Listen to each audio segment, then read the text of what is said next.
आणि त्या दिवशी बायांगीने पहिल्यांदाच नैवेद्य नाही तर एक बळी मागितला, तोही त्या माणसाच्या धाकट्या भावाचा.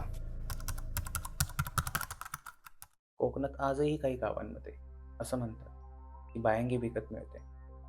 त्या बदल्यात ती तुम्हाला खूप श्रीमंत बनवते, तुमच्या व्यवसायात भरभराटी वाढवते. पण ती शेवटी असं काही मागते जे देणं कोणाच्याच हातात नसतं.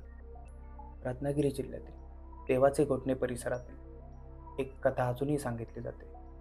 एका माणसाने बायांगी विकत घेतली, पण त्यानंतर जे काही झालं ते तुम्ही स्वतःच बघा. साधारण 1984 सालची गोष्ट. एक विठ्ठल नावाचा माणूस रोडच्या कडेला एक छोटीशी चहाची टपरी चालवत होता. घरात गरिबी, कर्ज, रोजची उपासमार.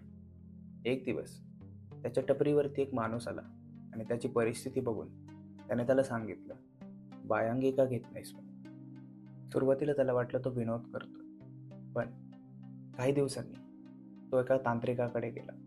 लोक असे म्हणतात त्या तांत्रिकाने त्याला एक बायांगी बांधून दिली, ते पण खूप मोठ्या पैशांमध्ये. अट फक्त एकच, रोज दिवा लावायचा, नैवेद्य. माणसाने होकार दिला आणि त्या बायांगीला घेऊन घरी आला.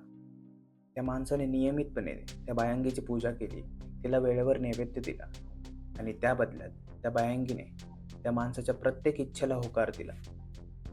त्यानंतर चहाच्या टपरीवरून त्या माणसाने राशनचं मोठं दुकान काढलं. त्याचा व्यवसाय उत्तम चालत होता आणि थोड्याच काही दिवसात तो माणूस पूर्ण तालुक्यामध्ये धान्याचा मोठा व्यापारी झाला. लोक म्हणत होती विठ्ठलचं नशीब बदललं. पण हे फक्त विठ्ठलच जाणत होता की त्याच्या घरात दररोज रात्री एका अदृश्य बाहुल्याची पूजा होत होती आणि जर ती इच्छा पूर्ण झाली नाही तर त्या रात्री त्याच्या घरात पावलांचे आवाज ऐकू यायचे. एक दिवस बायांगीने पहिल्यांदाच नैवेद्य नाही तर एक माणसाचा बळी मागितला, त्या माणसाच्या धाकट्या भावाचा. त्याने नकार दिला.